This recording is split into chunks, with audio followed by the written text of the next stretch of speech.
Morning students. हमने विद्युत धारा का रिवीजन किया था और उसमें हमने ओम का नियम पढ़ लिया। विद्युत धारा की परिभाषा हमने पढ़ ली, विभव और विभवांतर हमने पढ़ लिया।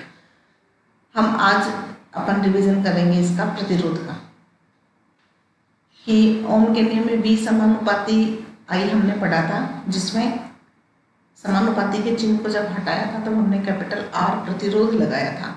प्रतिरोध का सीधा सीधा मतलब है रुकावट, बाधा। जब कोई भी आवेश किसी भी तार में प्रवाहित होता है तो उसमें उस प्रवाह में जितनी भी बाधाएं आती हैं, रुकावट आती है, उसी को अपन प्रतिरोध कहते हैं। अब ये जो प्रतिरोध है वो किन किन बातों पर निर्भर करता है? तो कोई भी आवेश जब किसी भी तार में से प्रवाहित होगा तो वह तार जितना ज़्यादा लंबा होगा, प्रतिरोध उतना ही अधिक होगा। इसके लिए मैंने आपको एक एग्जाम्पल भी बताया था, एक तो लंबाई का और एक अनुप्रस्थ काट क्षेत्र का।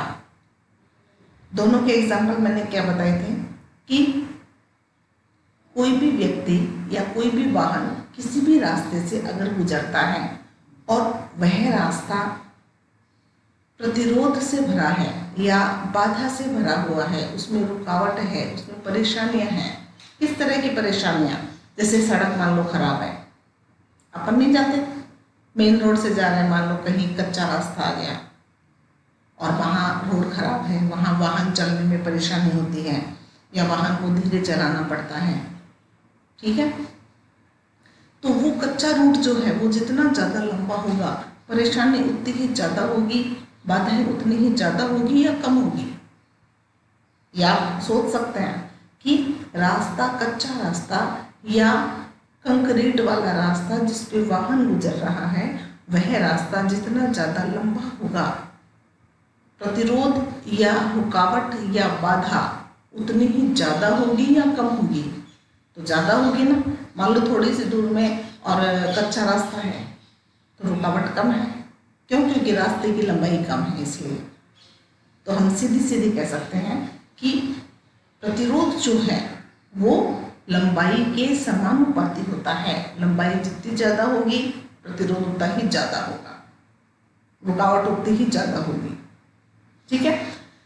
तो यहाँ तार में से तो आवेश प्रवाहित हो रहा है और किसी भी रास्ते में मान लो कोई व्हीकल निकल रहा है, कोई भी वाहन उससे गुजर रहा है,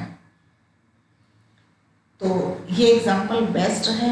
इससे आप आसानी से समझ सकते हैं कि प्रतिरोध लंबाई पर किस प्रकार से निर्भर करेगा। लंबाई जितनी ज़्यादा होगी, मतलब रास्ता जितना ज़्यादा लंबा होगा, रुकावट वाला, प्रतिरोध जो है वो उतना ही ज़्यादा होगा, ठीक है। और समानुपाती का जो ग्राफ है वो अपन किस प्रकार से बनाते हैं? समानुपाती का ग्राफ एक सीधी रेखा आता है।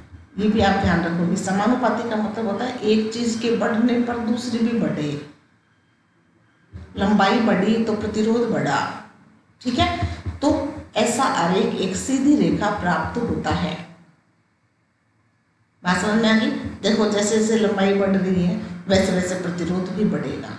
आ गया समझ में? तो चालकों में आवेशों के प्रवाह में उत्पन्न बाधा को प्रतिरोध कहते हैं। आवेशों के प्रवाह में, आवेश किसी भी चालक में से प्रवाहित होता है तो जितनी भी रुकावट आ रही है, बाधा आ रही है, उसी को अपन प्रतिरोध कहते हैं।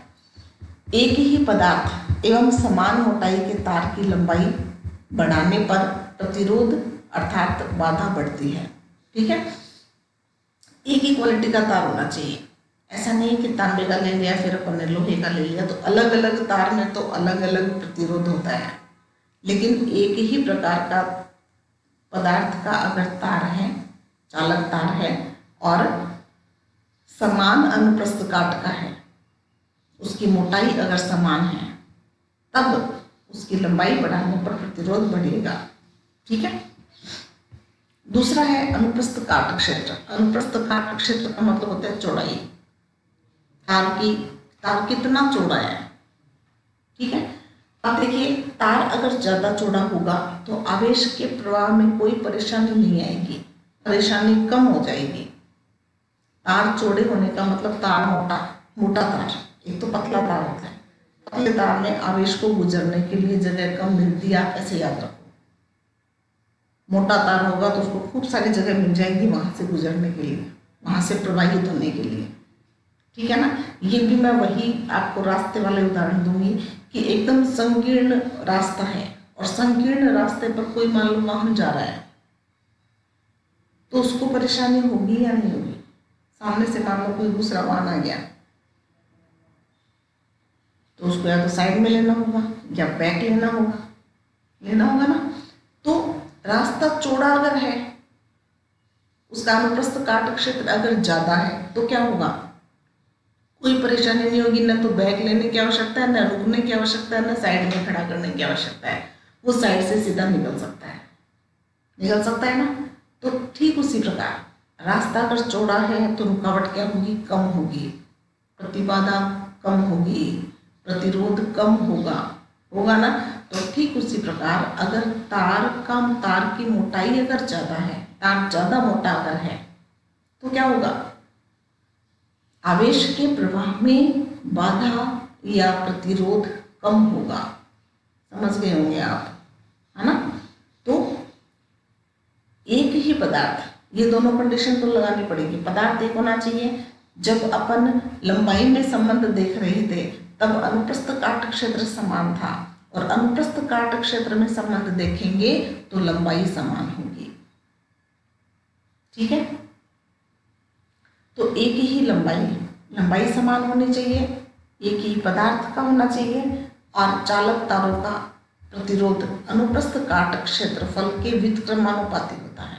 व्युत्क्रमानुपाती का मतलब है कि अनुप्रस्थ काट क्षेत्र अगर ज्यादा है तो प्रतिरोध कम होगा, और अनुप्रस्थ काट क्षेत्र अगर कम है तो प्रतिरोध ज्यादा होगा। ठीक है। तो उसको अपन ग्राफ को इस प्रकार से व्यक्त करते हैं, प्रतिरोध और अनुप्रस्थ काट क्षेत्र में व्युत्क्रमानुपाती कार्य कैसे आता है। धीरे धीरे मान जो है वो कम हो रहा है। ठीक है। ये भी अपन ले सकते हैं, ये 1/a में है, 1/a और r में देखेंगे तो सीधी रेखा आएगा ग्राफ। ठीक है। क्योंकि देखो 1/a जो है वो r के समानुपाती होगा। इसको अपन ऐसे भी बोल सकते हैं, r समानुपाती 1/a। ठीक है ना। तो 1/a में r में लेंगे तो सीधी रेखा आएगा, क्योंकि उल्टा लेना ना, उसका व्युत्क्रम में लिया इसलिए। अब हम क्या करेंगे, इन दोनों को मिला देंगे, इन दोनों को हम एक साथ लिख लेंगे। r समानुपाती 1/a और r समानुपाती l, इन दोनों को एक साथ लिख लिया ऐसे। तो l भी आ गया और a भी आ गया। अब मैंने पहले बताया समानुपाती के चिन्ह को जब भी हटाया जाता है तो एक नियतांक लगाता है। वो नियतांक हमने लगा दिया यहाँ पर क्या, के हमने नियतांक लगा दिया। और इस नियतांक को क्या कहेंगे, प्रतिरोधकता या विशिष्ट प्रतिरोध। इसका नाम क्या है, के का। प्रतिरोधकता या विशिष्ट प्रतिरोध, हम इसकी भी परिभाषा पढ़ेंगे। बात समझ में आ गई।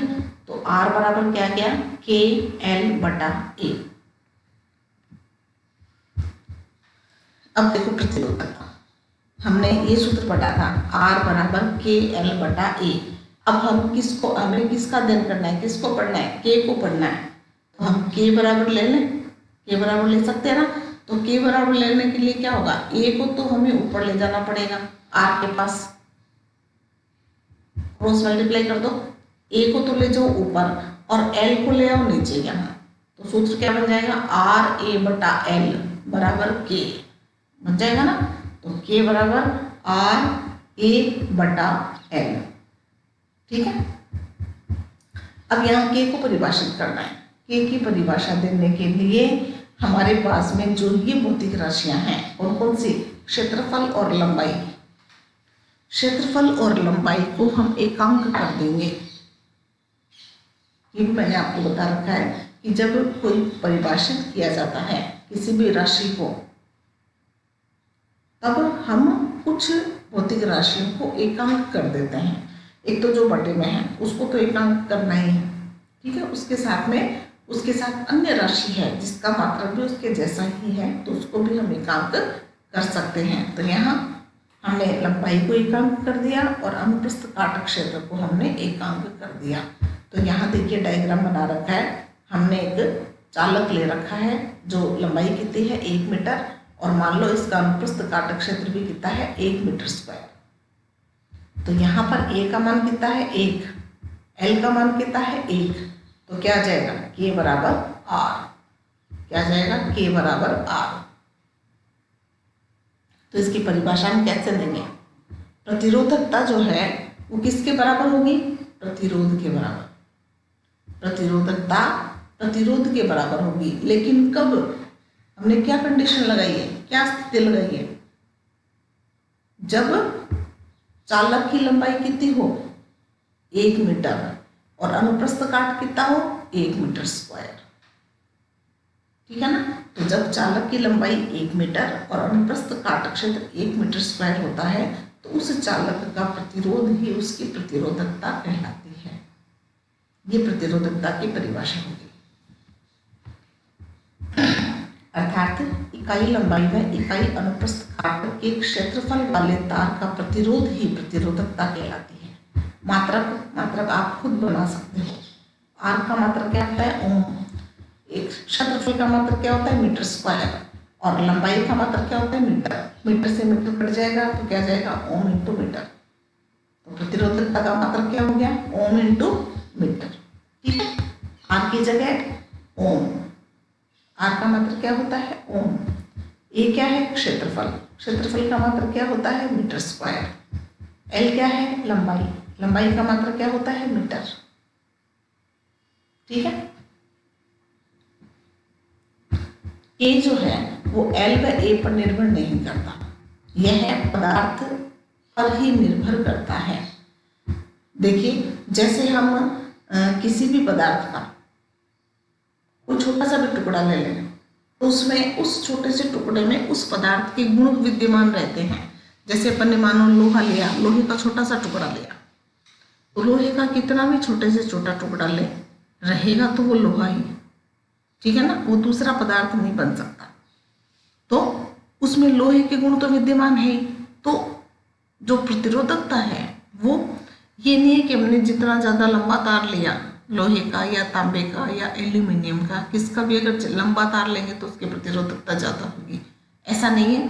तो जो प्रतिरोधकता है वो न तो ए पर निर्भर करती है और न ही एल पर, दोनों पर ही निर्भर नहीं करती, ठीक है। यह केवल पदार्थ पर निर्भर करेगी। पदार्थ का मतलब है कि जैसे हमने लोहे का लिया, एक अपन ने तांबे का लिया, तो तांबे की प्रतिरोधकता कुछ और होगी, लोहे वाले तार की प्रतिरोधकता कुछ और होगी, ठीक है। लेकिन इन दोनों तारों को अगर अपन आधा आधा कर दें, जैसे यहाँ पर एक प्रश्न आता है, क्या प्रश्न बनता है कि तार की लंबाई को दोगुना कर दिया, हमने किसी भी तार की लंबाई को दोगुना कर दिया या तार की लंबाई को आधा कर दिया तो प्रतिरोधकता पर क्या प्रभाव पड़ेगा। तो आपका आंसर क्या होना चाहिए कि प्रतिरोधकता अपरिवर्तित रहती है, ठीक है। प्रतिरोधकता तार की लंबाई पर व क्षेत्रफल पर निर्भर नहीं करती, चाहे आप तार की लंबाई को आधा करें या दोगुना करें या उसके अनुप्रस्थ काट क्षेत्र को आधा करें, के नहीं बदलेगा, ठीक है। अलग अलग पदार्थ का मान अलग अलग होता है। चालक की प्रतिरोधकता कम व अचालक की प्रतिरोधकता अधिक होती है। अब चालक और अचालक क्या होता है, ये नाम तो सुना होगा आपने। चालक जिसमें मुक्त इलेक्ट्रॉन होते हैं, अचालक जिसमें मुक्त इलेक्ट्रॉन नहीं होते। चालक जो धारा का प्रवाह करता है, विद्युत धारा जिसमें से प्रवाहित हो सकती है, अचालक जिसमें से कोई भी विद्युत धारा प्रवाहित नहीं होती, उसको अपन अचालक कहते हैं। तो ये चालक और अचालक आप पढ़ चुके हैं। प्रतिरोध की ताप पर निर्भरता, जो प्रतिरोध है वो ताप पर किस प्रकार से निर्भर करता है। चालक में क्या होगा, ताप बढ़ाने पर प्रतिरोध बढ़ता है। चालकों में क्या होगा, ताप बढ़ाने पर, जैसे मान लो किसी भी चालक ताप को अपने गर्म किया, गर्म करने पर क्या होगा, उस पर प्रतिरोधकता बढ़ेगी, ठीक है। जैसे चालक पदार्थ कौन कौन से हैं, सोना, चांदी, तांबा, ये चालक पदार्थ हैं। इनको गर्म करोगे तो धारा का मान कम हो जाएगा, ठीक है ना, आवेश प्रवाह कम हो जाएंगे, अर्थात प्रतिरोध बढ़ जाएगा। मिश्र धातु, मिश्र धातु का मतलब होता है मिली हुई जो धातुएं रहती हैं, जो दो या दो से अधिक धातुओं को मिला दें और एक नई धातु बन जाए, उसको अपन कहते हैं मिश्र धातु। इन पर ताप का प्रभाव कम होता है। ताप का प्रभाव कम क्यों होता है? क्योंकि 2-3 प्रकार की धातुएं मिली हुई हैं। 2-3 प्रकार की जो धातुएं मिली हुई हैं उनमें क्या होता है, कुछ धातुएं ऐसे हैं जिनमें ताप बढ़ता है, ताप बढ़ाने पर प्रतिरोध बढ़ता है। कुछ धातुएं ऐसी हैं जिनमें ताप बढ़ाने पर प्रतिरोध कम होता है, और वो दोनों उसमें मिक्स की हुई हैं, मिली हुई हैं, तो वो एक दूसरे को संतुलित कर देती हैं। ठीक है ना। तो मिश्र धातुओं पर ताप का प्रभाव नहीं पड़ता। तो ये याद रखोगे आप। मिश्र धातुएं हैं कौन कौन सी? Manganese, constantan. ठीक है, मैंगनीज और कॉन्स्टेंटन ये मिश्र धातुएं हैं जिन पर ताप का प्रभाव कम पड़ता है। अगला जो पदार्थ है वो है अर्धचालक। अर्धचालक का क्या मतलब है? अर्धचालक का मतलब ये अर्ध मतलब आधा, जिसकी चालकता या जिसमें आवेश का प्रवाह चालक पदार्थों से कम होता है, आधा होता है। ठीक है। इनमें क्या होता है, ताप बढ़ाने पर प्रतिरोध कम होता है। क्योंकि अर्धचालकों में क्या होता है, मैं थोड़ा सा आपको यहाँ डिटेल में बता दूँ, है तो ये 12th क्लास का मैटर, लेकिन फिर भी आपको पता होना चाहिए। मैंने आपको यहाँ ये बताया कि चालक पदार्थ जो हैं उनमें ताप बढ़ाने पर प्रतिरोध बढ़ता है। वो क्यों बढ़ता है? ठीक है, आपको याद तो इतना ही करना है, लेकिन आपको पता होना चाहिए कि ऐसा क्यों होता है। देखिए, आप ये जानते हैं कि चालक पदार्थ होता क्या है। चालक पदार्थ में मुक्त इलेक्ट्रॉन पाए जाते हैं। चालक पदार्थ में मुक्त इलेक्ट्रॉन होते हैं। ठीक है। और आवेश का प्रवाह कौन करता है? मुक्त इलेक्ट्रॉन करते हैं। बात समझ में आ गई ना। अब मुक्त इलेक्ट्रॉन किसी भी चालक पदार्थ में पहले से है और हमने चालक पदार्थ को गर्म कर दिया। अब गर्म करने पर क्या परिवर्तन आएगा चालक पदार्थ में? जो इलेक्ट्रॉन बंधे हुए थे, बद्ध इलेक्ट्रॉन और मुक्त इलेक्ट्रॉन के बारे में तो आप जानते हैं। बद्ध इलेक्ट्रॉन कौन से होते हैं? जो अपनी कक्षा में शांति से बैठे हैं, उनको अपन कहते हैं बद्ध इलेक्ट्रॉन। ठीक है। मुक्त इलेक्ट्रॉन कौन से होंगे? जो अपनी कक्षा में शांति से चुपचाप नहीं बैठे रहते, उनको कहते हैं मुक्त इलेक्ट्रॉन। जो क्लास में शरारती बच्चे होते हैं, जो क्लास में एक जगह अपनी सीट पर नहीं टिके रहते, वो मुक्त इलेक्ट्रॉन है। और जो सीधे साधे बच्चे रहते हैं, जो टीचर से डरते हैं, वो अपनी सीट पे चुपचाप बैठे रहते हैं, वो होते हैं बद्ध इलेक्ट्रॉन। जो अपनी सीट पर टिके रहे वो बद्ध।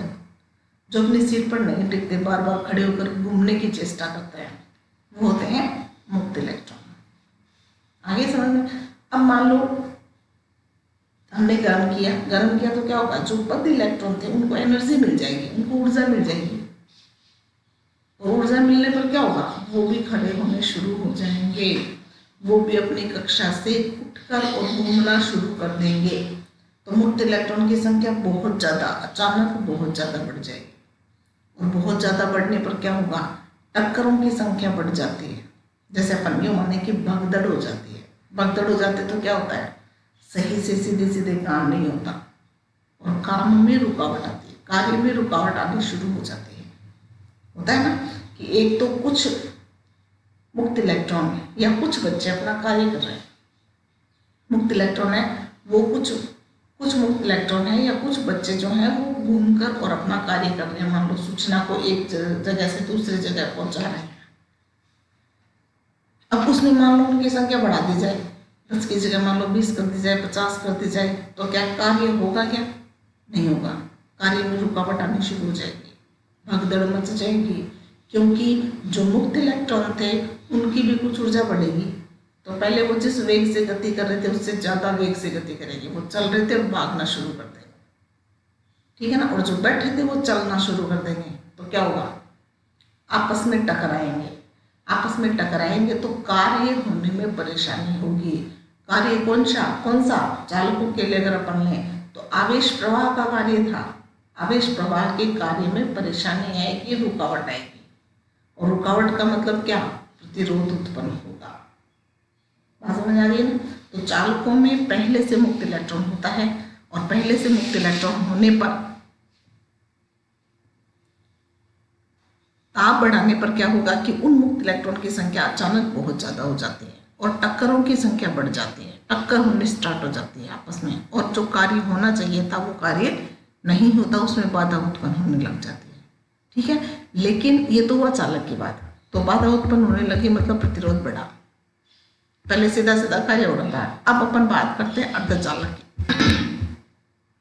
अर्धचालक जिनकी चालकता चालकों से कम होती है, मतलब उनमें मुक्त इलेक्ट्रॉन की संख्या एक आध होती है। एक बच्चा काम कर रहा है, दो बच्चा काम कर रहा है। काम करने का मतलब कि बाहर मान लो सूचना एक क्लास से दूसरी क्लास में पहुंचाना, या बाहरी जो वर्क है, या क्लास में जो क्लास की अगर बात करें तो क्लास में जो भी डिस्ट्रीब्यूशन है वो एक बच्चा कर रहा है, मान लो एक ही बच्चा है, नोटबुक वितरित करनी है या कोई भी कार्य क्लास का, कक्षा कक्ष में कोई भी कार्य एक तो एक बच्चा करता है। और एक अपन एनर्जी देकर बच्चों की संख्या बढ़ा दें, 2 कर दें या 3 कर दें, तो वो कार्य जल्दी हो जाएगा। होगा कि नहीं होगा? एक छोटा सा एकदम सीधा एग्जाम्पल है इसका, कि कम संख्या है उसमें अपन थोड़ा सा बढ़ा रहे हैं तो वो कार्य जल्दी होगा। जल्दी होगा मतलब रुकावट कम आएगी। और एक पहले से 4 बच्चे खड़े हैं, चालकों की बात कर रही हूँ मैं, पहले से मान लो 4 बच्चे खड़े हैं, वो अपना कार्य कर रहे हैं और आराम से कार्य हो रहा है, आसानी से कार्य हो रहा है। उसमें हम उनकी संख्या 8 कर दें, 10 कर दें, तो क्या होगा? शोर होगा क्लास में। जो कार्य ठीक ढंग से हो रहा था उसमें रुकावट आनी शुरू हो जाएगी, वो कार्य ठीक ढंग से नहीं होगा। बात समझ में आ गई ना? तो चालकों में तो प्रतिरोध बढ़ेगा ताप बढ़ाने पर, और अर्धचालकों में ताप बढ़ाने पर प्रतिरोध कम होगा। प्रतिरोध का मतलब रुकावट। ठीक है, और अर्धचालक है कौन? सिलिकॉन, जर्मेनियम ये अर्धचालक है। चौथा है अतिचालक। अति मतलब बहुत ज़्यादा, जिनकी चालकता बहुत ज़्यादा होती है। इनमें ताप कम करने पर एक निश्चित ताप पर प्रतिरोध शून्य हो जाता है। प्रतिरोध शून्य मतलब कोई भी रुकावट नहीं, कार्य बहुत तीव्र गति से होता है।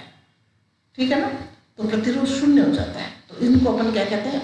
अतिचालक कहते हैं। कार्य का कितना होता है? 4.2 केल्विन पर प्रतिरोध 0 हो जाता है, क्योंकि अलग अलग पदार्थों का अलग अलग ताप होता है जिन पर प्रतिरोध शून्य होता है। तो अभी तक पारे का ही पता चला है, इस पर अभी कार्य चल रहा है। ये पूर्ण रूप से ये नहीं कि पूर्ण रूप से हमें ज्ञात हो गया इसके बारे में, इस पर अभी भी वर्क हो रहा है।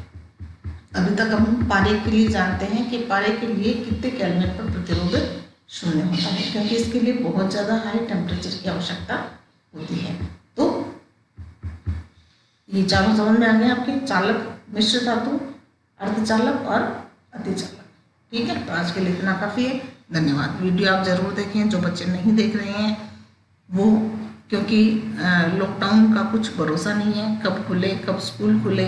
आपका ये सिलेबस रेगुलर चल रहा है, और अगर समय कम मिला तो हो सकता है क्लास में ये चैप्टर दोबारा न पढ़ाया जाए, इसलिए आप विशेष रूप से ध्यान रखें। ठीक है, धन्यवाद।